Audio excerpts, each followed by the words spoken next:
Inés, muy buenas tardes. Bienvenida al stand del Fondo Cultura Económica en la FIL Lima 2022. Buenas tardes, muchas gracias por recibirme. Al contrario, Inés. Inés, además de tener el nombre y ser la hija de un gran poeta peruano, Emilio Adolfo Westphalen, se ha dado a la tarea de compilar y traducir una obra epistolar singular, que es toda esa receptividad de cartas que Emilio Adolfo Westphalen recibió de otro gran poeta y pintor peruano, César Moro, que además escribía en francés, pues quizá mejor que en español, y que eso hizo todavía pues un doble valor en este trabajo.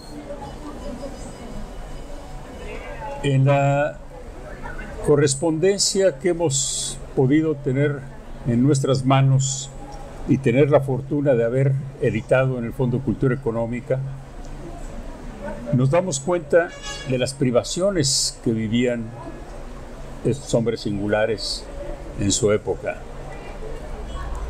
Pero a su vez también nos trasladó esa vivencia, esa enorme capacidad y esa riqueza que tenían en su ver, en su sentir y en su transcribir de ellos. Lamentablemente no tenemos el regreso, o sea, la correspondencia de Emilio Adolfo Westphalen a César Moro, porque César Moro no era tan organizado como tu padre, seguramente. Bueno, creo que allí pues a veces el azar interviene, y en este caso justamente cuando regresó Moro de México a Lima, al parecer se perdió uno de los baúles que mandó por barco. Él hizo su único viaje en avión de México a Lima. Pero mandó parte de lo que había juntado durante esos 10 años de permanencia en México. Lo envió por barco, y uno de los paquetes, de los baúles, se perdió en el camino. Y yo imagino que buena parte de la correspondencia se perdió allí. Okay. Eso es un dato. No sé si en algún momento por algún lado aparecerá, pero en todo caso aquí en Lima ya no está. ¿Qué más nos puedes platicar de toda esa vivencia que tuviste al trabajar esta correspondencia hasta pues lograr que pudiéramos hacer esta edición tan bella que sacamos? Bueno, fue un trabajo mucho más complicado para mí de lo que yo imaginaba en un principio. Empecé en realidad por elaborar las notas, porque siendo yo pues hija de, obviamente tenía conocimiento de un gran número de referencias, personajes de los que comentaban. Entonces, bueno, eso me fue ayudando, aunque obviamente tuve que investigar bastante, ¿no? Porque a recorrer el libro verán que hay un número enorme de personajes citados, y pues no a todos me había tocado conocerlos. Un poquito y ir armando un poquito lo que digamos que como vengo de una formación de pedagoga, entonces, y de buena lectora, yo creo, desde siempre, yo decía, bueno, lo que de pronto yo tenga dificultad es muy probable que otro lector la tenga también. Entonces empecé por buscar información de alguna manera para mí, pero allí fui juntándola y haciendo estas notas de acompañamiento, digamos, a la lectura, que creo que son importantes. Y después, pues hubo un par de propuestas de concretar el libro, de hacerlo, pero que partieron de dos problemas importantes. Uno era la transcripción. O sea, las cartas, bueno, de hecho se ve en la portada, ¿no? O sea, estaban escritas en ese papel finito. Papel copia que le llamábamos. Sí, sí. Entonces, y con los años habían ido transparentando de un lado a otro, y también un poquito porque la falta de recursos hacía que Moro particularmente ocupara, pero todos los lugarcitos escribía a un lado, o sea, donde podía, si le faltaba tiempo, espacio. Y bueno, después de cifrar la letra fue un primer paso importante a vencer. Y luego, pues, el otro es que pues, las cartas en su mayoría estaban en francés, y había que hacer una traducción que diera un poquito el sabor, digamos, o el tono de un peruano viviendo en México, pero pues hasta la primera mitad del siglo XX, ¿no? Entonces, sí. No es lo mismo que la manera de hablar, digamos, que es la de nuestros días, ¿no? Claro. Entonces, bueno, en un momento lo intentó una sobrina de mi padre, o una prima mía. Yo creo que ahí le faltó más conocimiento del francés. Ella era buena maestra del francés, pero Moro tenía se había metido en este otro idioma, lo había hecho tan suyo, que si uno no había tenido la oportunidad de vivir un tiempo en Francia y leer mucho, o sea, yo he tenido la suerte de formarme en el liceo francés desde niña, y ser, repito, muy buena lectora, ¿no? Entonces, de pronto sentía que habían cosas que se estaban escapando en el sentido. Sí, de hecho, la traducción, digo, quienes hablamos más de un idioma y que podemos decir que se puede traducir de uno a otro, sabemos que la traducción literal es una traducción falsa, sino hay que darle el sentido que quien escribió en el idioma original le quiere dar y traducir.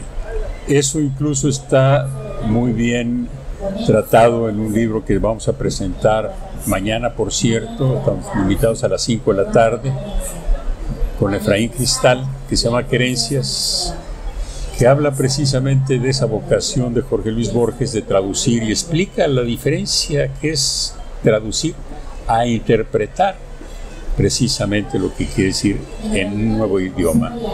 Y eso es bien importante, y lo has logrado extraordinariamente. Yo que hablo también el francés y he leído la traducción en algunas de las cartas, pues veo que se ha logrado perfectamente bien esa interpretación que César Moro le daba en el idioma que él escribía. Y eso es muy valioso, muy valioso. Sí, yo creo que es muy importante, ¿no? Porque a veces hay cosas que pueden parecer detalles muy pequeños, ¿no? Como mon cher, ¿no? Mi querido, pero o sea, a veces nosotros en español le aumentamos el querido amigo, sí, ¿no? O sea, no nos quedamos nada más, porque si no se oye raro. Entonces, son sutilezas, pero sobre todo tratándose de dos personajes tan especiales, no se pueden hacer estos errores, digamos, ¿no? Claro, porque distorsionamos la forma de trato de uno con otro. Claro. Ahora, Inés, platícame una cosa. Tu padre tenía también una gran amistad con José María Arguedas, Sí, que también tuvieron esa relación epistolar, que también se quedó digamos, transformada en un libro, Yo y el mar, publicada también por el Fondo de Cultura Económica. ¿Qué diferencia ves entre esa relación, digamos, reflejada en ese intercambio de cartas que tuvo tu padre con ambos personajes verdaderamente fuera de serie? Bueno, José María Arguedas era coetáneo, o sea, eran del mismo año. Entonces, yo creo que era una relación entre ellos, tal vez más de cómplices, acompañantes que iban creciendo juntos, digamos, ¿no? Que iban descubriendo y apoyándose y bueno, de hecho fueron ellos con las hermanas Bustamante, Alicia y Celia Bustamante, que conformaron este lugar tan especial en Lima o sea, creo que a partir de los años 30 hasta por lo menos los años 50, 60, en los 60 todavía estaba la Peña Pancho Fierro. Sí. Y bueno, era un lugar de encuentro, de intercambio, de experiencias, de animarse a hacer otros proyectos, de compartir los descubrimientos, de lecturas, en fin, ¿no? Fueron compañeros en la Universidad de San Marcos. Sí, allí o sea que tenían una relación mucho más cercana, digamos, que lo que pudo haber sido con Moro, en el sentido de ser contemporáneos. Sí. Bueno, digamos, de alguna forma, a pesar de que ambos eran varios años menores que Moro, pues fue una relación más antigua y que pues duró más tiempo porque Moro murió en el 56, claro. ¿No? Entonces, pero creo que Moro fue recibido realmente y fue de esos encuentros, yo creo. Allí tiene un muy bonito relato otro amigo de la época, que es Ricardo Tenó, que fue con quien Moro emprendió el viaje de regreso de Europa a Lima. Bueno, después de la Gran Depresión de los 30, ¿no? Hubo una gran cantidad de gente que venía de regreso, fue repatriada de alguna forma, y pues realmente ese encuentro de mi padre con Moro fue de esos encuentros mágicos, ¿no? O sea, yo creo que coincidieron en tantas cosas que pues es muy difícil decir con cuál de los dos la relación era mayor, ¿no? Yo creo que con ambos era muy especial. Pues qué bueno. Realmente hablar de estos personajes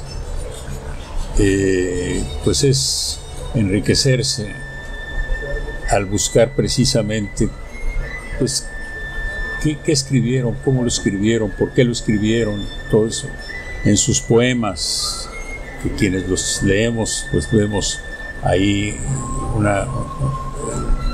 a través de su mensaje poético pues muchas cosas de la vida.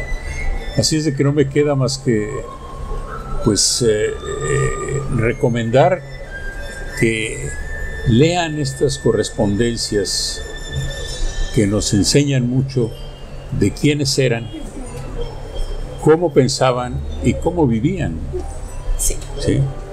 Y cuál era esa relación que tenían, que está reflejada en esta correspondencia. Yo te agradezco muchísimo esta plática, Inés. Especialmente tu visita desde México a Lima, donde resides, en México, y que nos hayas acompañado a la presentación de Eternidad de la Noche aquí en la FIL Lima 2020. Y espero que tengan muchísimos lectores estas dos obras tan importantes. Muchas gracias. Realmente Gracias. es un gusto.